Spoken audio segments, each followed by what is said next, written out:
წულუკიანისა და კომპანიის შრომას პირდაპირ ეთერში ვიღაცა გულის მოსაფხანად უყურებს. ვიღაც ინტერესით, ვიღაც გასართობად. არადა, გადასარევი შესაძლებლობაა იმ კონკრეტულ მომენტში. დიდი ბატონის გუნება განწყობის ამოსაცნობად. აი მაგალითად ერთ-ერთი ბოლო მაგალითი. დაარტყმა გერმანიის ყოფილ ელჩზე, რომელიც ჩვენ ყველას ბატონი ბორისის დიდი და განუყრელი მეგობარი და მფარველი გვეგონა.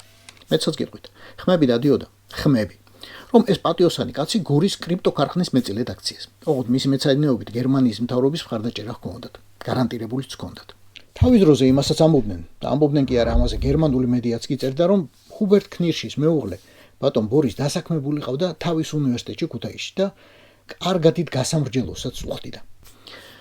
კარგად მახსოვს 2019 წელს შემოდგომაზე ბერლინში საგარეო საქმეთა სამინისტროში კავკასიის კურატორ სულთლად უფროს კითხე. რას გავს თქვენი ელჩის საქციელი, რატომ ამართლებს ბავშვებისთვის თვალების თხრას რეზნის ტყუებით მეთქი. რაღაცები იბუჟიალა, იმან რის მოკლეშინაა სასტი იყო. ელჩმა იცის დემოკრატია რა არის. იცის ხო? ოღონდ აღმოჩნდა რომ არც არაფერი იცის. ყოველ შემთხვევაში წულუკიანმა ახლა უკეთ იცის. საქართველოს მთავრობის წევრებს აღვლებდა რაღაცეებს და უფროსივით ელაპარაკებოდა უთქვამს ახლა. მეც მიბრძანა ერთხელ რაღაც და არ შევასრულეო. შიდა სამზარეულოში რა იხარშებოდა ქოცებმა რა თქმა უნდა იციან. ჩვენ ის ვიკითხოთ, ქირშმა ასე უცებ რა დააშავა. ის რომ 2019 წლის ივნისში კაბინეტში ეჯდა გახარიას და პარლამენტის ფანჯრიდან უყურებდა მშვიდობიანი მომიტინგეების სისხლიან დარბევას. მერე კი ამას საძაგლად აპრავებდა. ის რომ 2021 წელს საძაგლად აპრავებდა გაეროში ბავშვთა უფლებათა დამცველად სოფო კილაძის გაგზავნას, რასაც 50-მდე არასამთავრობო აპროტესტებდა. ჰომოფობია ეკალი და არსად შესაშვები არაო. ეგ მაშინ ჩვენ დაგვიშავა და დემოკრატიას, მაგრამ აქ სხვა ამბავი უნდა იყოს.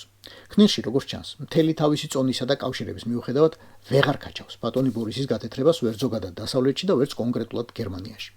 ახლა მივედით წერტილამდე, როდესაც ოქრო ჯოჯოხეთს ვეღარ ანათებს. ეს არ არის 1 და 2 დღის, 1 და 2 წლის ნამუშევარი. პროჭორილელებმა ამისთვის მრავალი წელი იმუშავეს, სრული შეგნებით, დაღლისა და ნამუსის გარეშე. სტატუსი, რომელიც დღეს მათ საერთაშორისო ურთიერთობებში აქვთ, რუსეთის, ბელარუსის, უნგრეთისა და ალბათ ირანის გარდა ერთი სიტყვით არ აღიწერება. ამისთვის ეს სიტყვა უნდა მოვიგონოთ. არა ლობირებადი, გაუправებადი, ან რაიმე მსგავსი. ან მამაპაპურად, უბრალოდ კეთროვანი. რას დავიდით?